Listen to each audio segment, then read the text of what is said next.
And welcome to the Warhammer Podcast, episode 170. I'm your host, Brad. This is my co-host, Eric. How's it going? And with us, because it is time for a data slate, and he cannot be stopped, he flew halfway around the world to be here, it's Bricky. Skibbity Riz. I noticed that you skipped Michigan. I did. It only got 2 big booms, whereas Minneapolis-St. Paul got 5 big booms. I'll pretend I understand that Zoomer shit. Yeah, I was like, I'm lost, Brad. Help. I need an adult. All right, but we have a lot to get through other than the points part. So let's get into this. Sounds good. All right, where do we want to start, guys? Do we want to start with the data slate proper, or do we want to do the 3 new detachments for the quarter? Do you eat the good part of your meal first, or do you save it later? I think the points and the data slate inform parts of the new detachments. It'd be tough for me to talk about getting -1 to wound army-wide for Dark Angels without mentioning the 20-point drop on heavy intercessors. Fair. So we'll blue ball everybody for the whole episode. Let's talk the data slate first. Do we need to say anything about the chapter approved tournament companion, or is that just updated for the new stuff? We're doing the tournament companion first. We're doing the tournament companion first? Oh my god. It has so many changes. It's so important.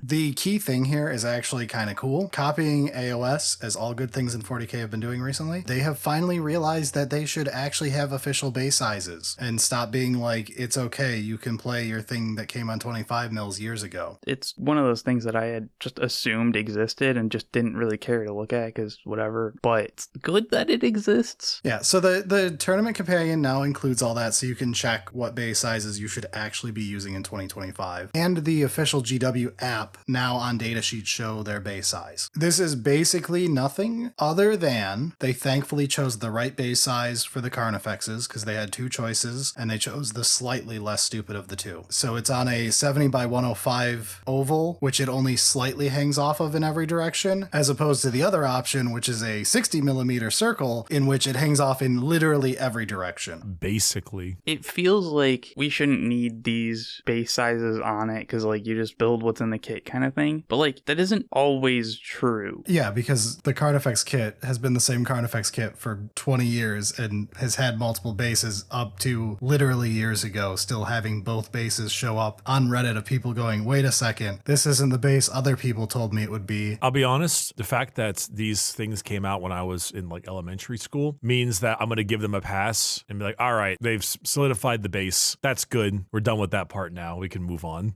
All right, you were going to talk about the Thousand Suns bases. Yeah, there's 2 base things that actually matter on this whole list. One of them is a returning confusion in the land of Thousand Suns, as I have a ton of little pinpricks going on with this update in Thousand Suns. For anyone who listened to us talk about Thousand Suns on the Slam Sector thing a couple weeks ago now, Exalted Sorcerers have now been updated so that the box is the Exalted Sorcerer on disc, 1 on foot, and they officially in the Codex updated the art and everything to show the other one will just be a sorcerer on foot, which is fantastic. We don't have to steal sorcerers from CSM and kit bash them into something, and a lot of people did this anyway. But this causes a weird thing because the original sorcerer kit from CSM that GW's rules always said to use came on a 40 millimeter base. They still have the 40 millimeter base listed here as the correct base, but if you go buy the Exalted Sorcerer kit right now in stores for blank 99, you will receive a 40 millimeter base to put under the Sorcerer on disc and 2 32 millimeter bases, because for some reason the Exalted Sorcerer on foot is one of the only characters in Space Marine armor that is on a 32 millimeter base instead of a 40 millimeter base for no reason. So if you're Thousand Suns, make sure if you're going to use the Exalted Sorcerer kit to make a sorcerer, put it on a 40 mil instead of the 32. And also don't be shocked if next edition we have to rebase one of the 2 on foot to either both be 40s or both be 32s or God knows what. Not going to be shocked. I would honestly just like if they standardized them all to 40 because it's so weird that we've had a 32 millimeter character this whole time. Yeah, I mean, we kind of expected that they were going to be updating it when we were talking about the, intro to collecting Thousand Suns, but this way is wrong. It makes sense, you know. You've obviously got Ahriman as like lead singer, but that sorcerer is definitely a little weird on bass. It's weird, but there is a cool extra thing that is a conspiracy theory and copium for all Necron players. Yeah? They listed Trazyn as a 40mm base. He's currently a resin kit on a 25mm base. Sound the alarms right now. We're getting a new Trazyn. We're getting a new Trazyn. You heard it here first. He's not going to be as good as his magic counterparts. I mean, the fact that they don't have a new Trazyn with how Infinite Divine did is... It's still wild, yeah. All right, let's move on from that and into the actual, like, real changes. But it was such an important topic, Eric. Bases. How about we talk about sisters? Why did I have to come here and be like, I think this is going to be a pretty short episode, and then Brad's going to go on a tangent about the base size of the sorcerer? That's not the pettiest thing I'm bringing up today. Get used to it. Ugh. But let's talk about sisters, because I think you could be interested with this. I am interested in this. So sisters, we've been struggling pretty hard for a bit. We were really good, then we were not good, and then we've been slowly coming back. We might be in We're So Back, but I don't think we're like so back. I think we might just be back. So you've like kind of figured out how to deal with Miracle Dice and all the nerfs, and like maybe it's okay. And now you've got like, oh, a little bit extra spice on top. I mean, you know, the Champions of Faith Detachment just lets you pick stuff instead of having to spend Miracle Dice for it, which is really good for that economy. The things you get are not like insane. You get +1 move, +1 leadership, and +1 weapon and ballistic skill. For Battle Sisters, Sacrosanct, or War Suits. War Suits are not at all important because they already get +1 to hit and wound from shooting vehicles and stuff. You could counteract a minus, whatever. It's good. The fact that you don't have to spend Miracle Dice makes it a million times better. Especially with like Miracle Dice is not super easy to come by, to have to discard up to 3 to get 3 potential benefits. It's a lot better now. It's still not as good as it started off with, but that's okay. I'm okay with them in between. I'm going to skip Zephyrim for a moment. Retributors got reroll a hit roll of 1, and okay, there's a slight annoyance I have here. You know when they added that new thing, they did the Grotmus attachment for Thousand Suns, and you were like, this is completely invalidated by the simple fact that Magnus exists, you know? Yes. At the time, that was the case. Yes, things are different now. This bugs me a little bit because Retributors are reroll a wound roll of 1. If you attack a unit that destroyed one of your units, it's reroll all wound rolls. Now it's reroll a hit roll of 1 and a wound roll of 1. And if you are hitting something that killed something, you add 1 to the hit and add 1 to the wound. Objectively, a stronger ability. Objectively, a stronger effect. But it also does the thing where it adds redundancy, because adding 1 to the hit and wound roll doesn't matter if you're playing Hollowed Martyrs and anything is like injured, for example. And even more so, how is like rerolling 1s to wound is really great with Flamers, but adding 1 to the hit roll and stuff doesn't do anything for the Flamers. And +1 to wound on Flamers is cool, but I probably would have taken full rerolls to wound on Flamers, you know? So it's like, it's got a bit of redundancy there, which is a little annoying. The Retributors can take things other than the Flamers. So like... They normally take 4 multi-meltas, and that's what this is entirely primed for. I was going to say, has anyone ever done anything other than the Meltas? I've absolutely done heavy Flamers before, 100%. Bringers of Flame was pretty good with it on like a tech piece,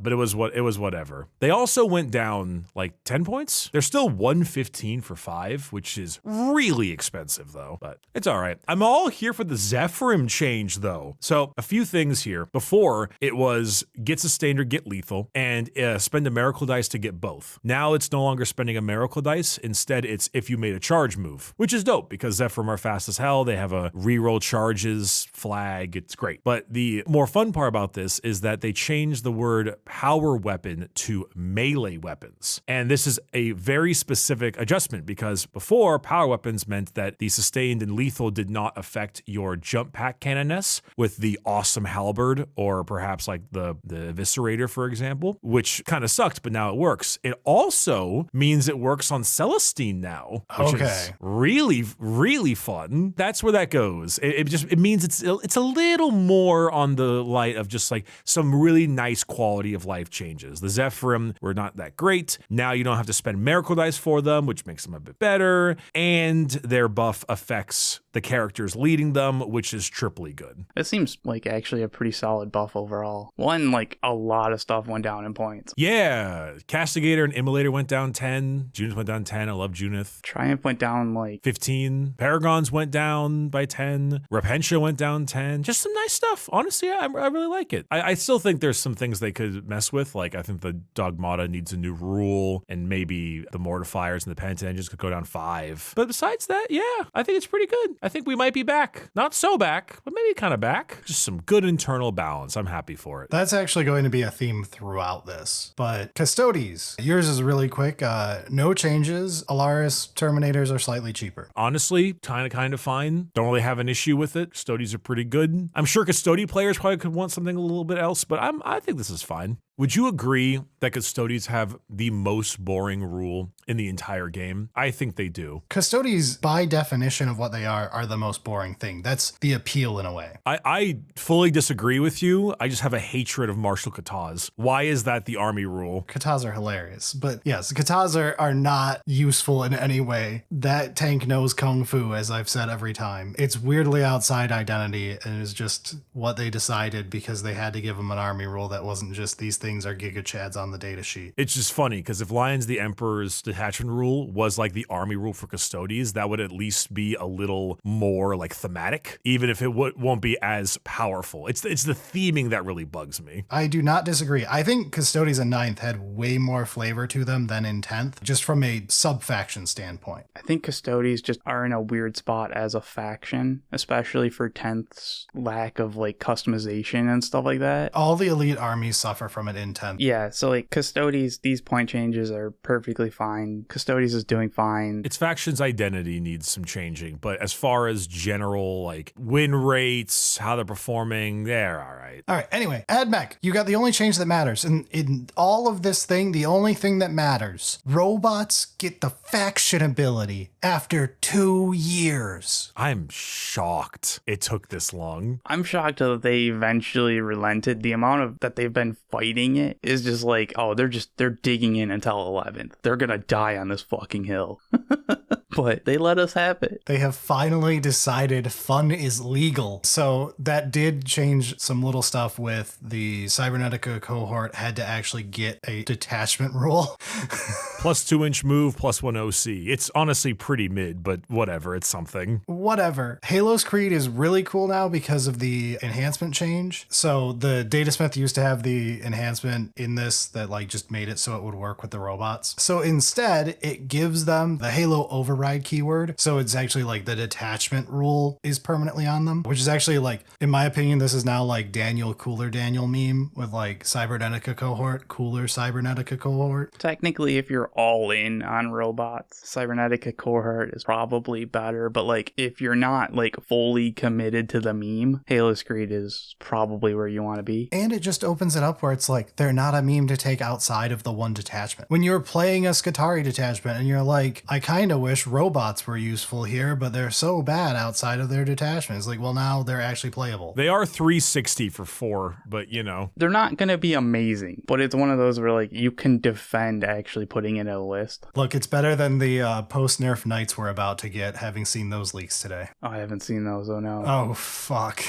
But they did also give us something else. The Servitor Battleclade. Ah, yes. Actually the best objective unit in the game. Probably not because it can't uppy downy, but like, holy. All of the stuff that it can do at 60 points, I'm just amazed. Yeah, so 60 points gets you 10 wounds over 9 models, all with a 4-up save, 6-up invuln. They can action in a turn they advance and shoot while actioning. And they have, mediocre, okay damage output in the shooting phase. It's not great. For 60 points, it's solid. As bonus shooting. It is better than 10 las guns. That is correct. Yeah, exactly. And like, given that this is very much this is the unit you're going to be doing actions with, the shooting is just like that little cherry on top that like, oh, awesome. Let's do that as well. Yeah, so they decided they really want to make sure that this kill team gets sold. It's not game changing. Like if they had infiltrate or something, I'd be like, holy crap. Well, that would be absurd. That'd be insane. but it's just the fact that like 10 guardsmen is 65 points and this is 9 for 60. And when you give them Indoctrina Imperatives, like they are notably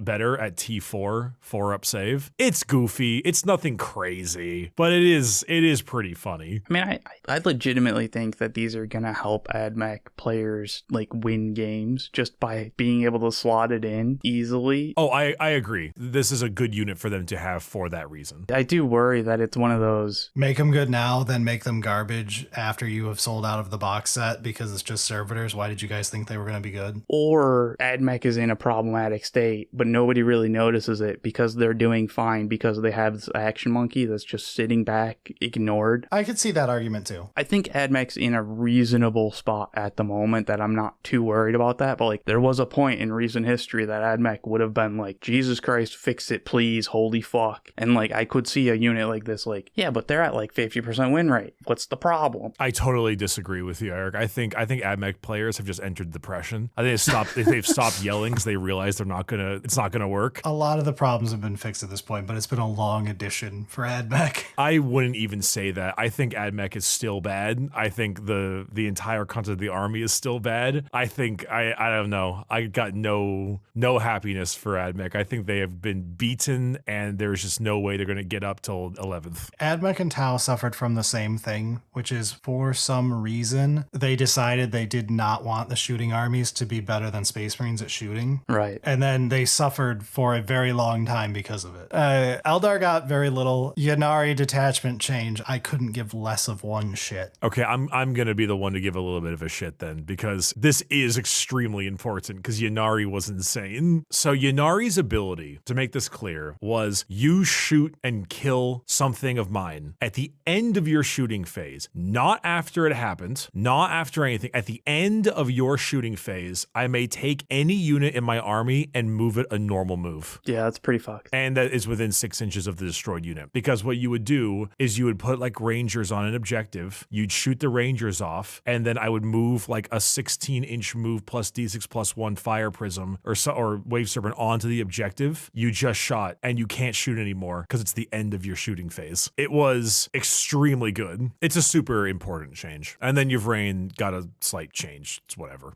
Aspect warriors are great. Like it's doing quite well. The codex is very good. Imperial Guard. Only one thing matters. The Bane Blade. Yeah, so okay. No, don't so okay. This is cool as fuck. No. This is good. Like Leontis can now order Titanic units. This is great. This is a genuinely lovely thing. I'm so happy about this. Thank goodness. I have 2 super heavies. I'm very happy about this. They're probably not back on the menu, but they are in fact back. Plus, there are some really cool detachments for them, like Hammer of the Emperor. That's really neat. What bugs me the most is the points. I don't think Games Workshop has any clue what they need to do with Guard. I think they have no idea. Clearly, Bulgrins need to go down. So that's fine. Bulgrins are not the problem. Like, the Bulgrins going down, whatever. Taurox going up 10, totally get it. The Taurox was insane. Death Riders going down, awesome. Aquilons going down, also awesome. Kriegsmen going up for the 20 blob by 15? Why did Ursula Creed get a 33% point increase? Yeah, I hadn't thought about it like that. Regular Leman Russ Battle Tank going up is fine because it's really good in Combined Regiment where it gets full rerolls against objectives and you get lethal hits and all that stuff. But there's just also some weird stuff, man. Like, Ursula Creed going up is weird. Deathcore going up is weird. Battle Tank fine. Taurox fine. But there's also just so many of those other things. Like, hey, Bridgehead got slammed into the dirt. Why are my Scions still so expensive? When I saw the Aquilans down, I just assumed that it was the Scions because it's, Tempestus. And I was like, oh yeah, okay, Scions down. Yeah. And then it wasn't. And it wasn't. And then there's like a lot of things like Leman Russ Tank Commander, outshined by the Dorn, 1,000,000-1. No points drop for that. Lord Marshal Dreer is still 100 points for no reason at all. I don't know why. Nork Deadog, Ogren Bodyguard, like just like some of those side things. Even like the Valkyrie, it's a terrible flyer. I don't know.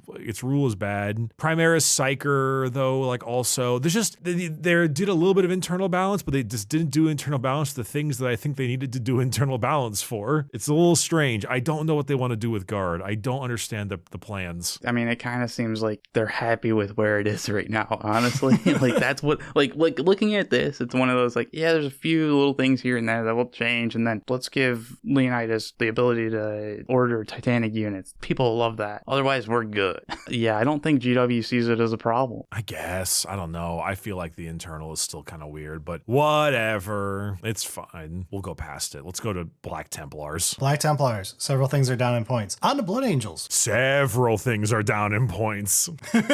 And Black Rage is slightly better. It is slightly better. You don't need to have a chaplain with you. Can we actually, you know how we see the green and we're like, oh, it's a bunch of 5-point drops. Like the Blood Angel ones are chunky. Like it's 10 on Dante, 15 Mephiston, 20 on Sanguinary Guard. The 20 on the guard is because they can't sell that fucking model. Yeah.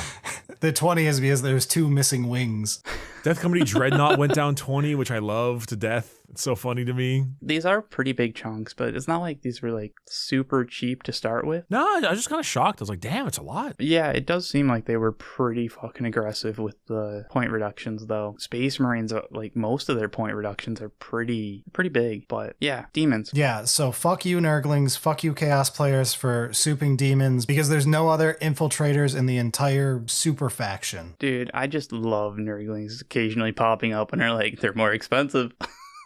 I think it's also because the Nurglings got that like -1 to wound thing on the Be'lakor detachment, and they became a real problem really quickly. It's just like they're not really a problem like Chaos Demon wise. They're fine. It's they get souped because they fill a hole in all Chaos armies. If you're playing at a high competitive level, you're like, I want infiltrators so I can do area denial during the deployment phase so that I can get things so that my opponent can't just automatically get all the points right away. And there's no other real infiltrators in, well, Chaos Knights for sure, but in several of the other Chaos factions, so you end up with Demon Soup. It's weird that it's like they see the problem, but they figured out the wrong solution. It's not the cute little Nurglings' fault. I will say 6 Nurglings for 70 points is still pretty competitive. It's fine. It's just, it's funny watching them constantly get hit. Like every once in a while they get another nerf. That was a spiteful one right there, and I kind of love it. Anyway, we can move on. Chaos Knights, no changes except for the Codex where we're getting leaks from right now, and just go buy some Rogel Dorns and some Lehman Russes. You'll be happier in life. Did we skip Scintillating Legion? Oh, I'm sorry. Oh yeah, we did skip Scintillating Legion. No, I'm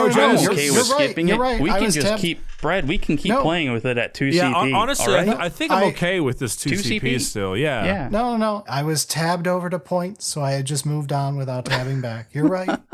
My fault. Sorry, I heard another 30 minutes of nitpicking coming. I was a little bit worried. No, he's gonna love this, or he's never able to play this again. Eric knows how much I love Scintillating Legion. I've played it multiple times. The funnest thing you can do in it is the funny flamer bombs. And they made the funny flamer bombs cheaper to play, which is good because it's definitely the most fun you can have in the faction now. The CP cost at 2 was like, maybe it's worth the investment every once in a while. But like, that's a lot to put into it. At 1, this seems just like a go-to that you're going to use pretty commonly. Wow, wait, I'm sorry. A full squad of flamers and an exalted flamer is only 195? Yeah, no, it's cracked. The problem was the CP cost, not the point cost. I know, but wow, it gives them assault? Holy. It made sense at 2. 1 seems wrong, but 1.5 isn't a real thing. It's like the magic. Like, how do you do 1.5 mana cards? Well, you don't.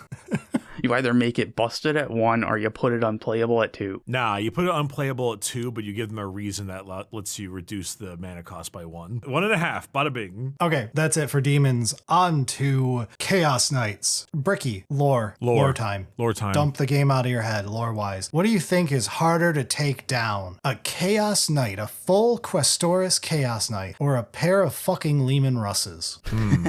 How many shots do you have?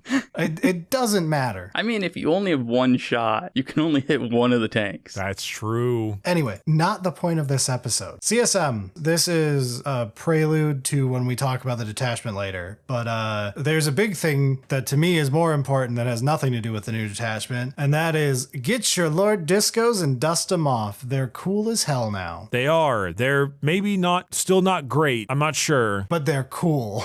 And that's all I wanted. They are definitely cool. They are 160. They got that 4-up invul. They're fast. They do mortals. They've got a better weapon. Yeah, I like that 14-inch movement range on top of a better save. I think Lord Disco's actually pretty good. He is very fun now. He is acceptable. They did the thing we joked about of just delete him and rewrite him. Yes, and I think that worked out pretty well.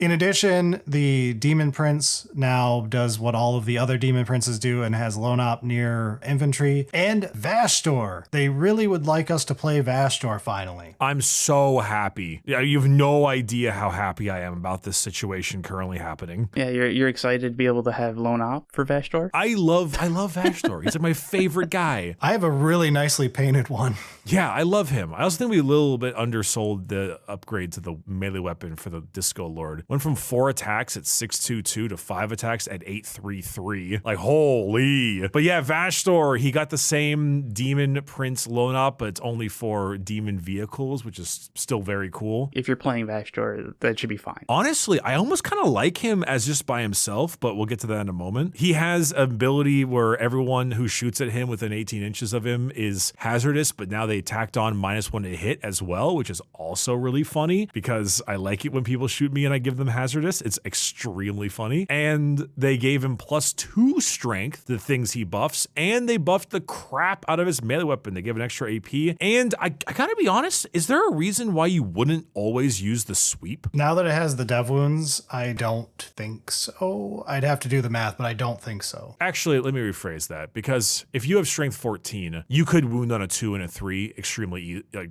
on everything, basically. Maybe not vehicles, but like certain things. I would take the strike against like Terminators, for example, most likely. It is hilarious. It has anti-vehicle 4-up with a strength of 14. Yeah. Yeah. I guess for Titans. It's for the dev wound proc. It's for the dev wounds, but it's very funny to think of like in the vacuum of like anti-vehicle 4-up. Oh, okay. How relevant is that? Not at all. I'm going to bonk you. To make a funny point about that, obviously Vashtor now has that lone op, which is hilarious, which means that when you actually get to the point of shooting at him, he's going to be such a pain in the butt with that -1 to hit plus hazardous. Vashtor's not like that squishy either. He's T10, 2-up save, 14 wounds, 4-up invul. He's got some chunk, but I find the +2 strength. Oh, okay, so the detachment rule, right, of Soulforged Warpack is the Vashtor one, right? It's, hey, you demon vehicle, when you do a Dark Pact and you take a risk and you get +1 to wound in shooting or +2 attacks in melee. Let's look at the profiles of the various demon engine shooting. Venom Crawler, strength 6, how about strength 8? Don't forget, it's +1 to wound now. Forge Fiend, strength 10. How about strength 12? By the way, it's +1 to wound now. We can make this even funnier with a single meme in the detachment we'll talk about in a bit. The Defiler, strength 10 cannon. How about 12? How about a strength 7 Havoc Launcher? How about a strength 9 Reaper Autocannon or Heavy Bolter or Twin Flamer? All +1 to wound because you're doing your funny pact. You can also use a CP to turn a Land Raider into a vehicle, which now gets strength 4, a demon vehicle, which now gets strength 14 las cannons that have +1 to wound. It's so funny. It seems legit, and at the same time, not like Vashtor doesn't seem like that's not a meme. It might not be the most competitive or whatever, but it seems solid. Combined with Lord Disco, it makes playing a fun demon engine list acceptably good. Lord Disco is also a mounted demon. He's not a demon vehicle, so he doesn't get all the buffs, which sucks. It's been a problem this whole edition with him. That's been frustrating the entire time. But just being able to play like your demon parking lot list is more acceptably good for how fun it is. It's not like actual trash. So that's all you really want out of this, is to just have that option available. And it seems fun as fuck too.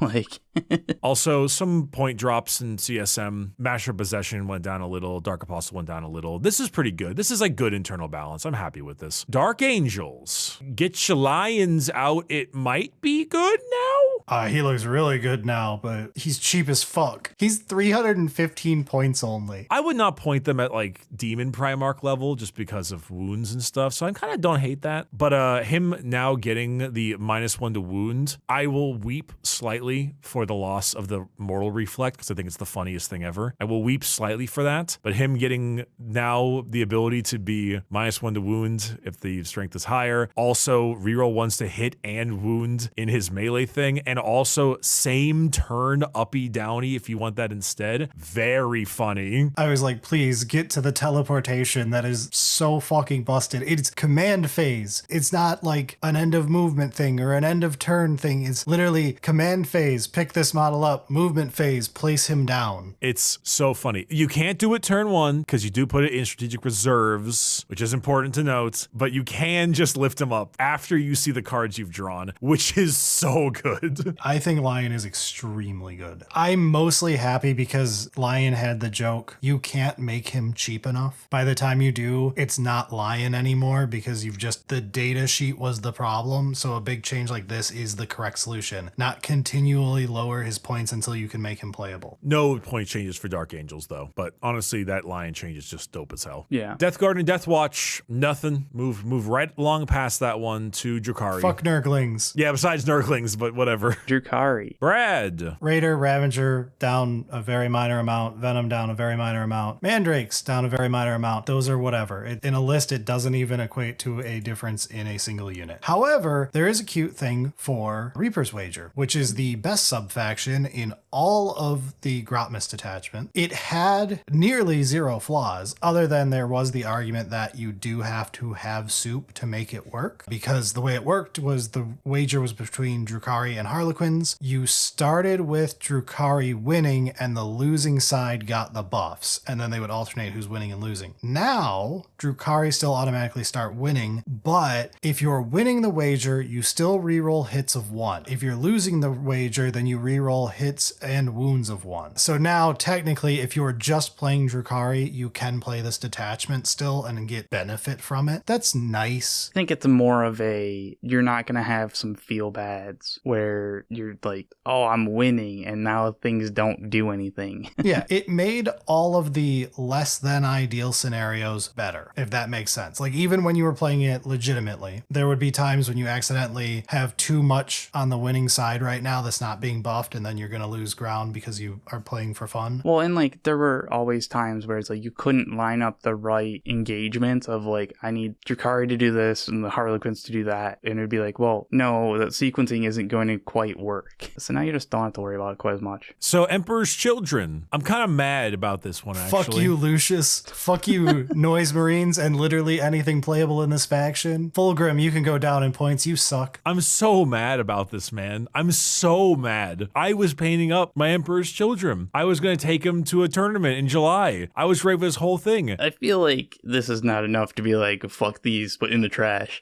No, of course not. But I might change my choice of army for the tournament. They were doing quite well. But I think it was the issue with Coterie of the Conceited. Like, oh, okay, I have to shoot enemy units with my Noise Marines because I need to kill stuff. Noise Marines were the best shooting thing in the book because it's the only shooting thing in the book. They've gone up. They were the only shooting thing in the book. It's easy to be the best.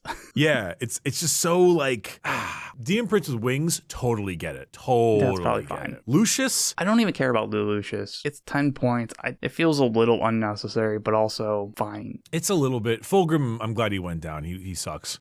But the Noise Marines, like, what the hell with my Noise Marines, man? What the heck? Nah, I'm totally with you on that one. It's kind of bullshit. If they did everything else, I'd be okay with it. Noise Marines piss me off. Don't worry, you could change and start using all of your other units. Like that's the reason. Like, at least with Space Marines, you just picked any of the other options of anti-tank. Genestealer Cults, the other army I was going to do for the tournament. Hey, this is the other direction at least. Yeah, I gotta be honest, man. I think GSC are really good. I did not expect buffs. I don't think these buffs really matter. They don't? It does show something we talked about, which is the nice part with the points is now they can adjust them, like tweak them as they go. And the 5-man Jackals, the 5-man Pure Strain Genestealers both went down in resurgence points, showing that they can do it. If they're like, hey, blank is being played too much, we can nerf that one's specific resurgence points. Other blank is being played too little, we can buff that one's. And it's what we talked about when they made the change in the first place and why we generally thought it was pretty good for a change. Yeah, but it's not much. And again, point-wise changes, it's like jackals are slightly cheaper if you want to spam jackals. And also pure strain Genestealers for the resurgence points, that is. I think Host of Ascension is an insane detachment. Like, insane. And I gotta be honest, I expected something else to happen, but I guess not. All right. It is funny looking at the data slate that Genestealers eats up like almost a whole page on its own now. Yeah. It's just been like this because they had so much stuff. It's like them and AdMech have like entire pages of oopsies. Eric, I want to know who started saying, oh, because you're behind a wall. Oh my God, I love this one. I hope that anyone who ever said that, like, genuinely has someone shit in their cereal. I hope you get Reese's Puffs with like stomach pain. Okay, so the Warpbane Task Force Detachment, they had to change it because Redditors exist. They originally changed it so it required visible targets in order to work because they didn't want you using it with out of line of sight stuff, right? Yeah, which, like, that sucked. It was already like, really? We found a single way to make the Purgation Squad playable for 3 seconds, so fuck that, I guess. No, I will not let you have that one, Brad. It's indirect. We can't have that. Let's indirect with full rerolls. We're moving past it. Like, it was fine. Like, they made the change. Target's a visible target. Onwards we go. We move on. However, people were pointing out that because of first floor rules on competitive layouts and all that, technically you can't see your opponent when fighting with a wall between you. So therefore it shouldn't work on your purifiers in melee. And if anyone ever tells you that, you can club them over the head with a hammer legally. I talked to a lawyer about it. Yeah. But I can sense, as my game designer's soul senses the absolute fucking spite that went into typing the ranged attack must target a visible target, or you make a melee attack. Fuck you, asshole. I cannot believe you're making me spell this out. What the fuck is wrong with you? And you know what? I'm so for him with it. It's like I swear if you make me do this again, I will remove walls from the game and make you live with Tau. That's about right. There definitely is like an escalation that you can just see happening of like, oh yeah, you think you're real fucking clever, huh? Yeah? Well, let's see you get out of this one. Yeah, like, okay, doesn't actually change anything. No, it's just hilarious. Like, nobody was fucking actually doing that. Just a couple points down. It shouldn't matter, I'll say. I was going to say it doesn't matter because you're going to get a codex, but they actually changed the points, so now I'm concerned about how long till the codex. Yeah, it was like, dude, it could be another like 8-9 months before we see that motherfucker. So, Terminators and Paladins down 20 for their 10s. It's actually nice if you want to actually build a Death Star that's like not great, but you can do it. Brotherhood Champion going down 10 is actually pretty nice. It did feel like it was just slightly too expensive to be putting in lists for what it was doing. Yeah, not huge changes, and that's fine, I guess. Imperial agents, fuck off. I'm actually shocked about that, to be honest. Like, I did not expect them to just get nothing. Imperial Knights, you're getting knighted. Give it 2 weeks. Ladies and gentlemen, sound the NFL theme. We've come to the greatest part of this entire area. Leagues of Votann change to transports. It's hilarious how big this change is. It sounds like the most nitpicky of dumb things ever, because it's like, oh, that little add-on extra model doesn't count as space in the transport. Haha, funny. And it's like, you actually look at it, you're like, holy shit, you can actually play with transports now. I'm so insanely happy about this. You have no idea. I'm probably not even going to use it much. I'm so happy about this. Yeah, the Brokir had 3 of their ecogs. So like, you weren't ever fucking transporting that. And Grimnir also had 2 of their Corv models. And so like, now they're just, none of those silly little add-on extras count as models in your transport. That's great. That is literally it for Votann. And it's hilarious how much that actually is going to change people's lists.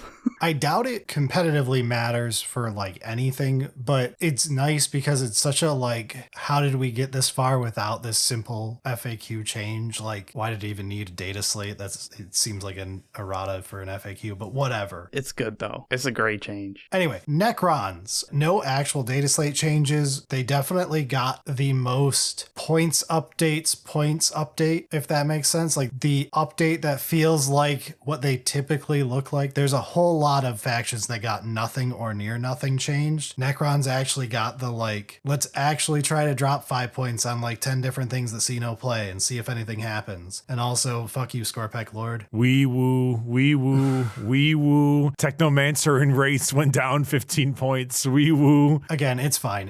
Necrons aren't the best thing in the game right now. They are doing okay though, but like Necrons have been doing either great or okay the entire edition. They've been having a great time. it's been a solid edition, competitively speaking, for Necrons, even though we keep being randomly problems, but that's okay. Also, I will say, in case you're curious about why the things went up, Locusts were because 35-point model by itself, very easy to get stuff. Scorpec Lord was being ran in Awakened with the enigmatic dermal bond, which gives it a 4 up feel no pain. And Awakened Dynasty gives you the hilarious ability to 1 CP auto res a character, which is even funnier when you 1 CP auto res a 4 up feel no pain Scorpec Lord, which then immediately reanimates. It's very mean. And so people were doing that a lot, so they made it a little worse. I appreciate when they do just nerf that slightly to not be the best competitive thing to do while still keeping the fun. I enjoy them doing that over trying to like be like only overlords can take this, fuck off. All right, Orks. Yeah, Orks is a weird one. Eric, you gotta walk us through Orks because I don't think this looks great. Yeah, I don't get it. There's some less exciting things, but Cult of Speed did get a buff. Basically, you can also declare a charge, so you get advanced shoot and charge or fallback, cycle charge kind of thing. How many speed freaks actually care about their melee profile? I mean, they're all still Orks, so like it's not generally the most impressive. Are warbikes technically speed freaks? The Warbikers, yeah. Okay, they've still got their choppas that they can spam, so that's a decent amount. Which of the buggies have a melee that's worth it? There's the Scrapjet. There's that. I think for me it's more about like ramming into stuff and like causing problems. Honestly, even like the Death Copta's spinning blades are... True, fuck those things. They have entirely too many attacks for what you think they're gonna have. Yeah,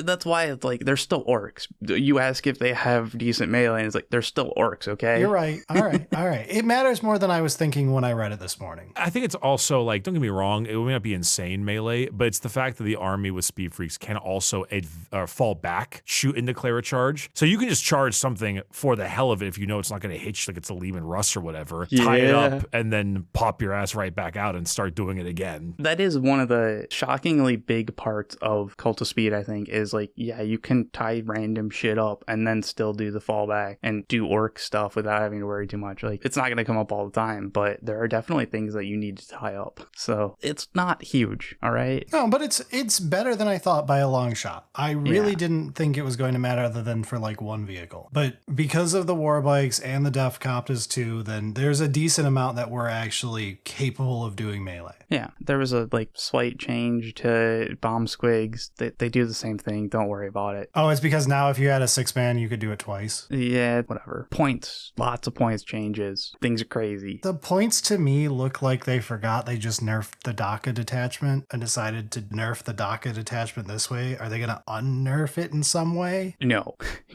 they're not going to unnerf it. I'm not saying remove all the nerfs. I'm saying, are they going to like pull back on how much they nerfed it now that they upped some points here? I seriously doubt it, but it's not in a good spot because a lot of the points were hit on like the, 10 mana flash gets up 10, 5 mana still fine. Ludas, same thing. I mean, yeah, it's basically a list of everything that you were running in that detachment. Yeah, even 20 mana boys, which also hits other detachments as well. So that one hurts a lot. And the Big Mac with Shock Tech gun, I think that one's fine. That like increasing that 1 points makes sense. I'm fine with that. It sucks, but yeah. Truck up a little bit, tank busters up, sure. Zodgrod was the DACA thing where you could like jail people with a WA ability. Yeah, But we did get some point reductions, and so like we've got a bunch of those, like the scrapyard area, you know, Deathcopta, Snazwagon, Shaktum Dragsta. For some reason, the Squig Hog boys also are down, and that one, I'm not complaining, all right? I'm just slightly confused. But the changes are, let's push Cult of Speed a little bit. The Cult of Speed changes look to me like the CSM ones did, of like, we realized there was something that could be fun that we failed at when we made it in the codex. Let's fix that now. Yeah. Like between the FAQ and some point drops, that's how this feels, of like, all right, we can fix Cult of Speed with some minor word updates here. Now it will be both fun and decent enough to not care if it's not the best. I hope it's that second one of it's decent enough. I'm still not completely convinced. It was really bad. I don't think anybody was playing it. I know. You just played the red button instead. But yeah, but like maybe we're getting there. We'll see. But are we on the Space Marines now? It's Space Marine time, baby. Luckily, Space Marines will take no time whatsoever. Nothing changed, right? You know, compared to last status slate, I think, I mean, there's something. I there, guess but- technically, yeah, last time was the giant one, wasn't it? I mean, the simple ones there are Calgar and Gilliman combo. The bromance is dead, baby. They're gone. They hate each other. They're divorced. The Calgar Gilliman divorce is here. You need to watch it on Keeping Up with the Ultramarines.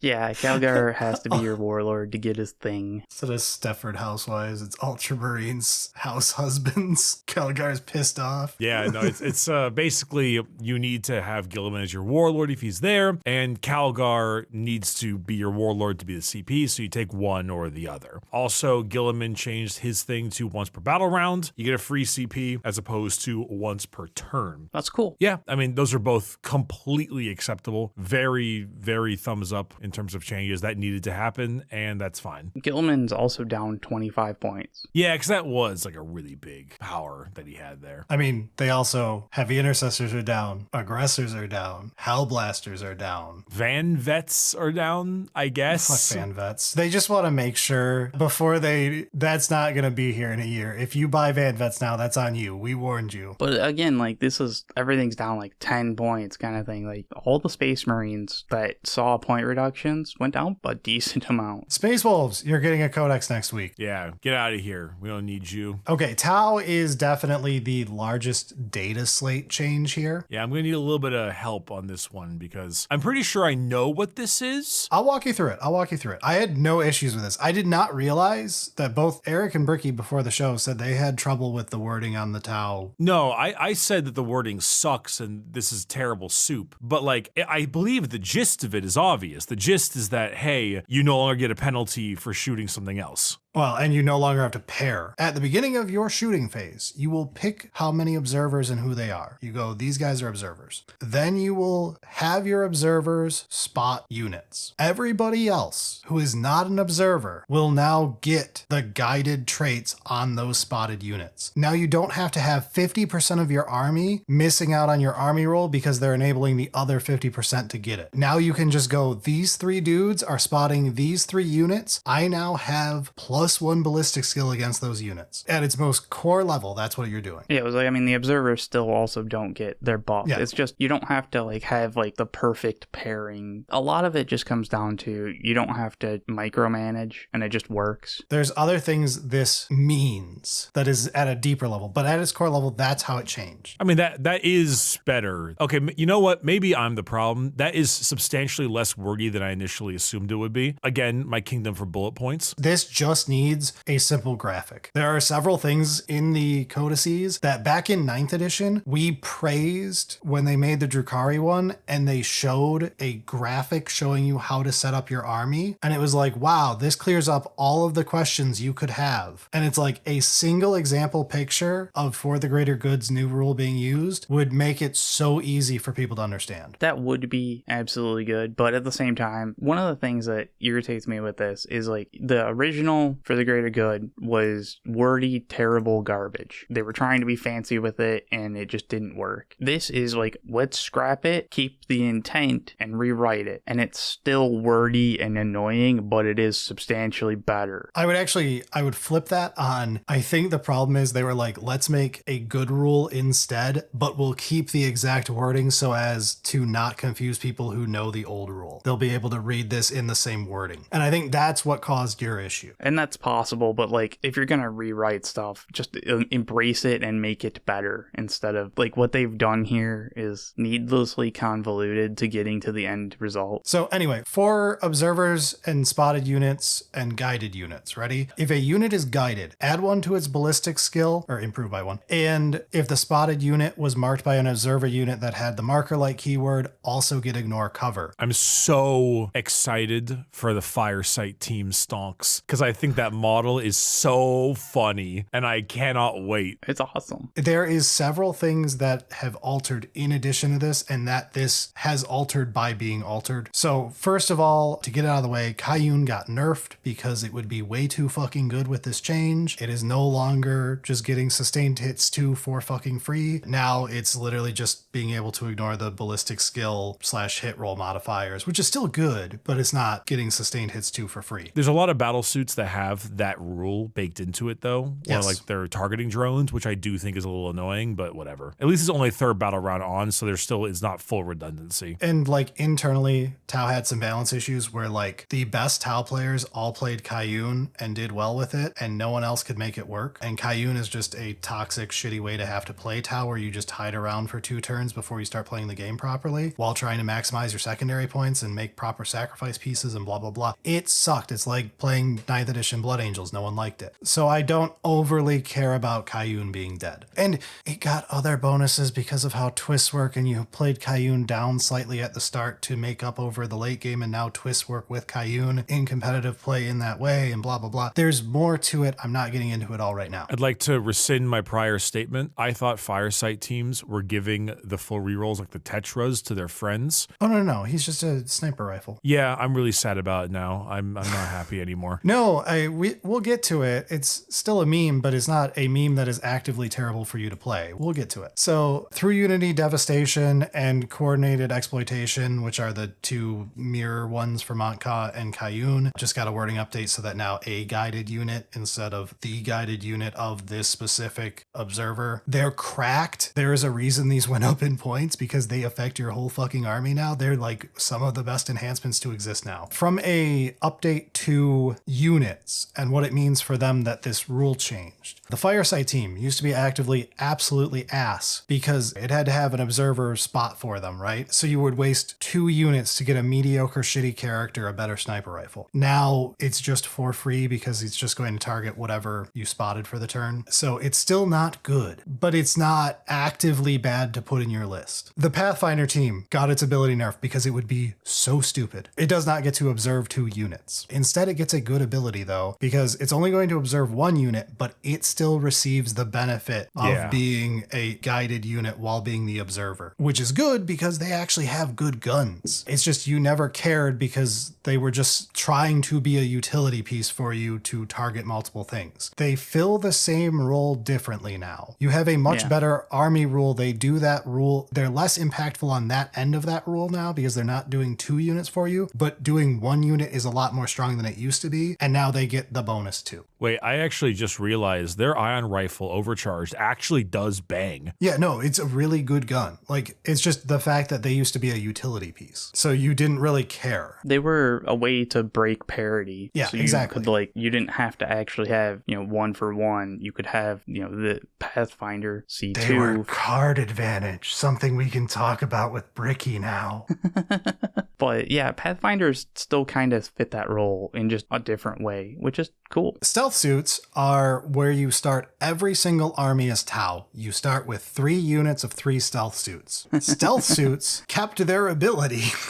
They went up 20 points for the 3 model, though. It does not matter. Bro, they give you Oath of Moment. No, I think it does matter, because given that 3 models is at 80 points and 6 is 120, you have a good chance of just being like, let's just run 6. But you start with the minimum of three of the 3-man, and then you can add more. But it's not Oaths of Moment. It's reroll ones to hit and reroll ones to wound. It's good enough. Yeah, You're already doing 3s. You missed 2s. I'm sorry. Yeah, well, the Tetras gave you full rerolls to hit, but there's a gone. They killed them.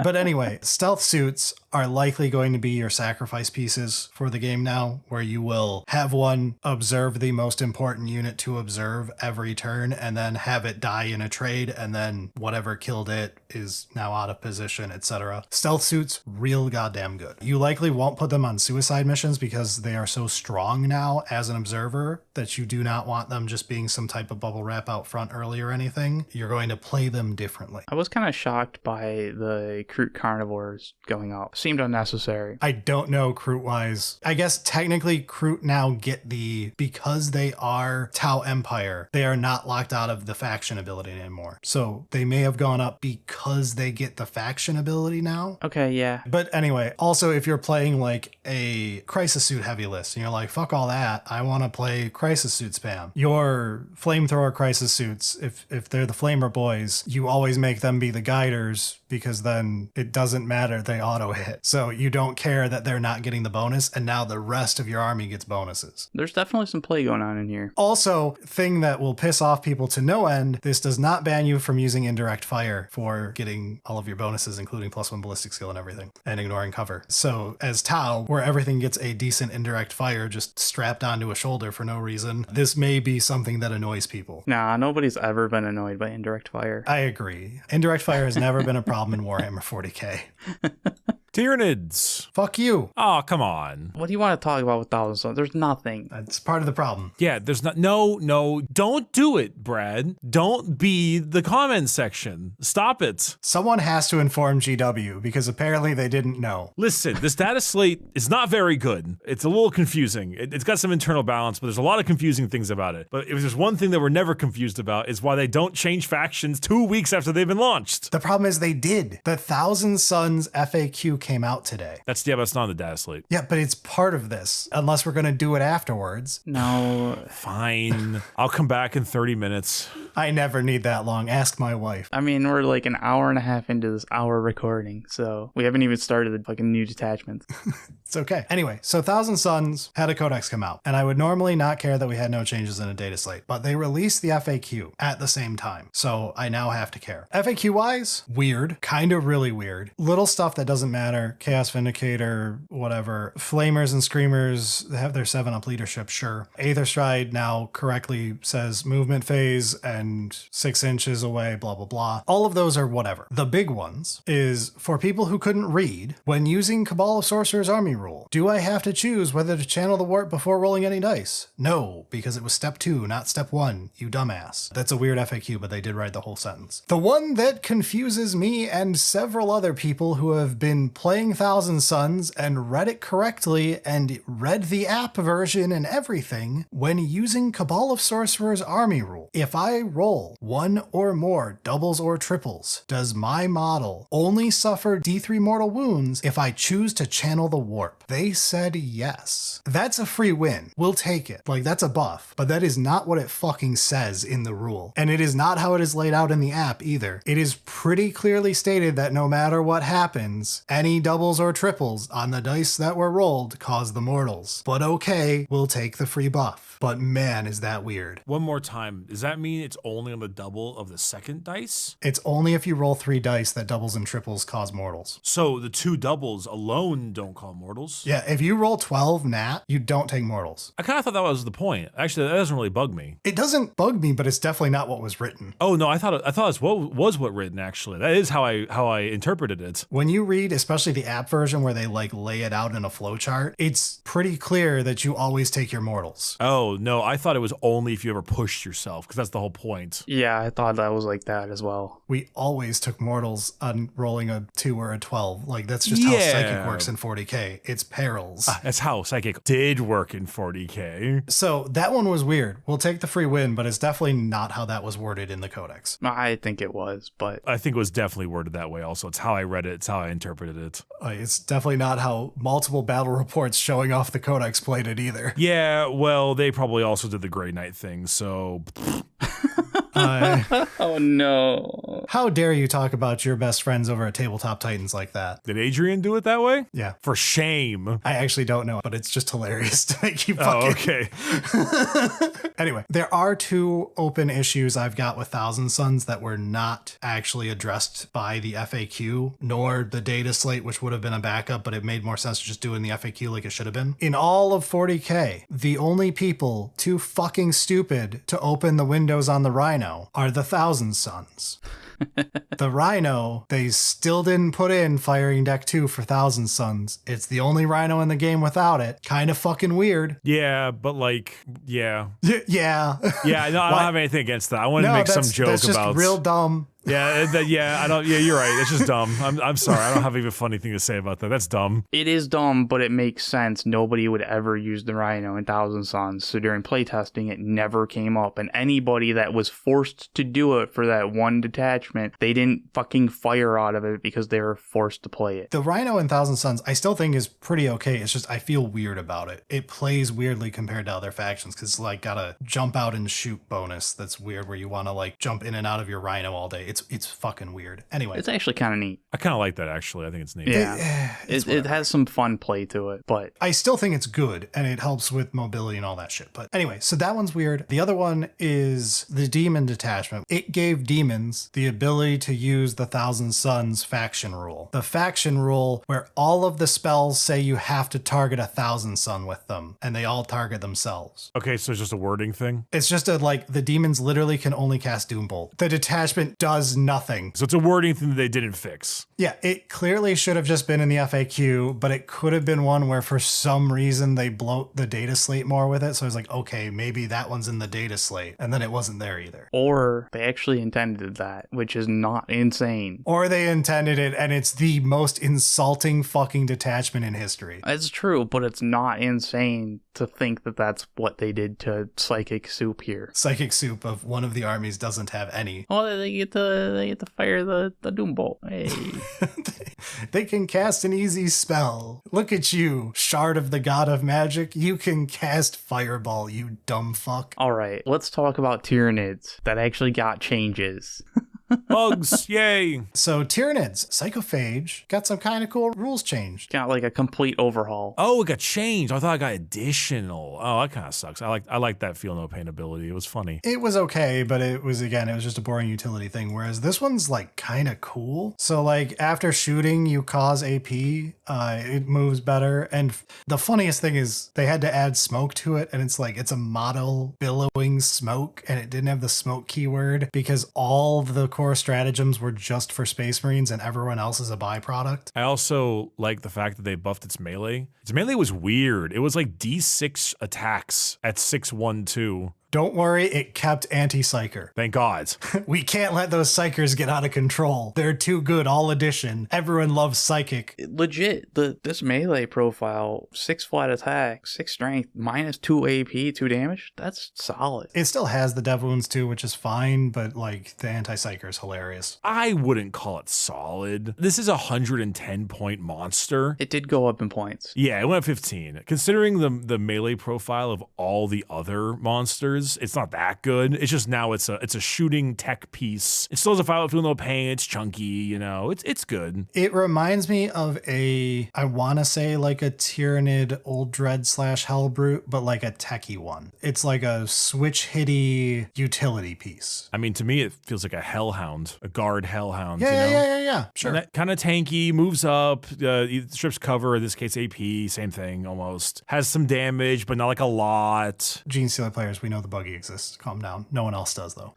The Ridge Runner, baby. But anyway, they did change the Tyranid Hive Tyrant stuff ability. It's now once per battle round instead of also once per turn. They did the same thing with Gilliman. That was, I mean, honestly, it was a really good ability because it was also within 12 inches like Gilliman, but they got 30-point decreases on both Hive Tyrants to make up for it, which I think is actually quite good. Screamer Killer went down too, which is fun. Swarm Lord went down. Swarm Lord, the legendary hero, leader of the Tyranids, the most terrifying thing that kills important people, 220 points, barely playable. I mean, it's not anywhere near the size of like a Norn emissary. 3 inches tall.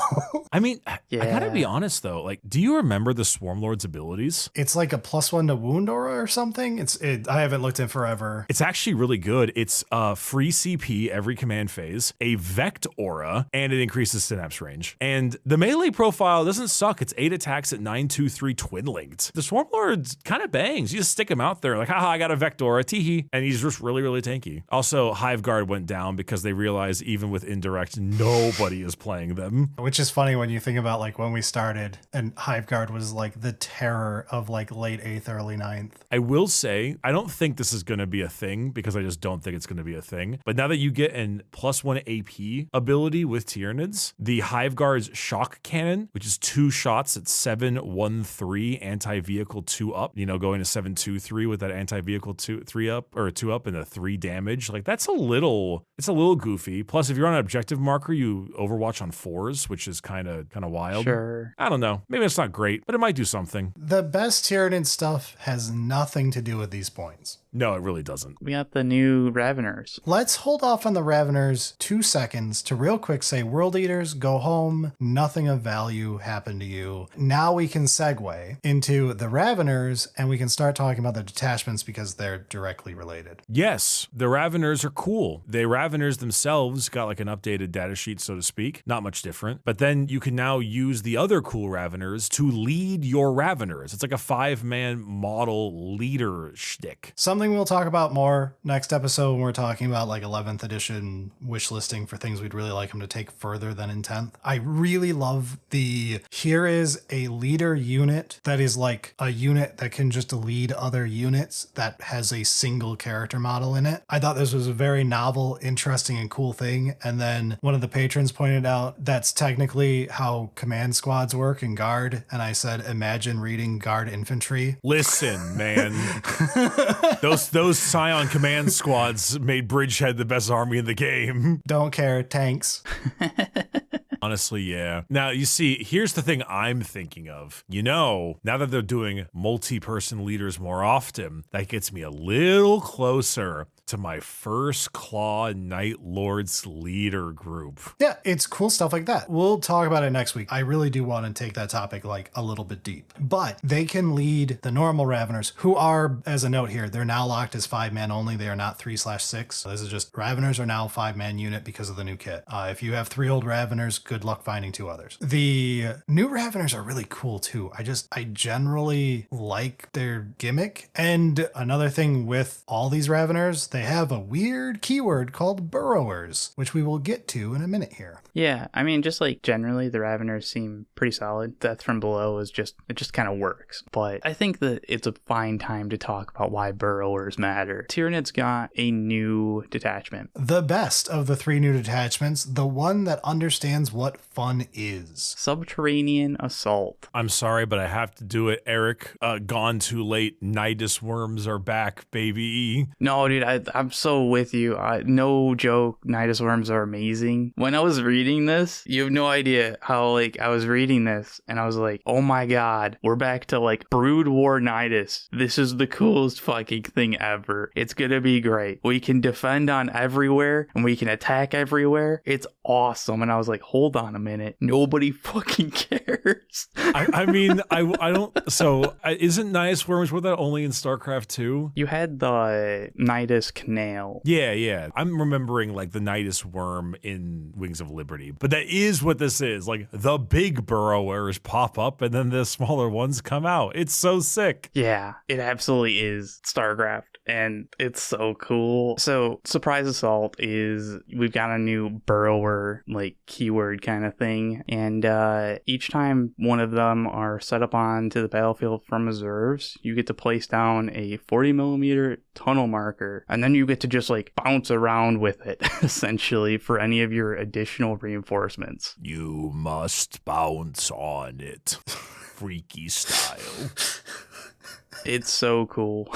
At the same time, I do enjoy that, like, if an enemy model gets close to it, 3 inches, they kill it. It's just got that extra little, like, it is a downside, but that little flavor is so cool. And realistically, it doesn't matter that much, because, like, you probably used it efficiently when you needed it. Yeah, the tunnel markers work kind of like the Genestealer Cults respawn markers. Yeah, except instead of bringing back a new unit of something, you instead basically get 6-inch deep strike that you could still charge. I will say, as cool as this is, there is one thing I do wish it had, which is the Grey Knight's uppy downy ability, but for like just one unit if you're next to a tunnel, because then you can be like, I'm going back in. That would have been really fun. You do have the tunnel network strat, which basically is that, yes. You can't use it to abuse the instant shoot and leave. But it, like, kind of works. There's also the blanket that Tyranid models get to reroll a hit roll of 1. So, like, don't worry about it. That's just a flat thing. Yeah, and I think that's important from a, like, power level perspective. Of, like, the rest of this is fun toy stuff that I really like flavor-wise and everything else. And then you've got your safety net of, like, also gives you reroll hits of 1. So, like, your generic units get a benefit on this. It's not literally just making 2 data sheets more interesting, and a third, I guess. But the other part is that you can have 2 of your Trigons become characters. So they do think that you're going to be playing a lot of those and not much else.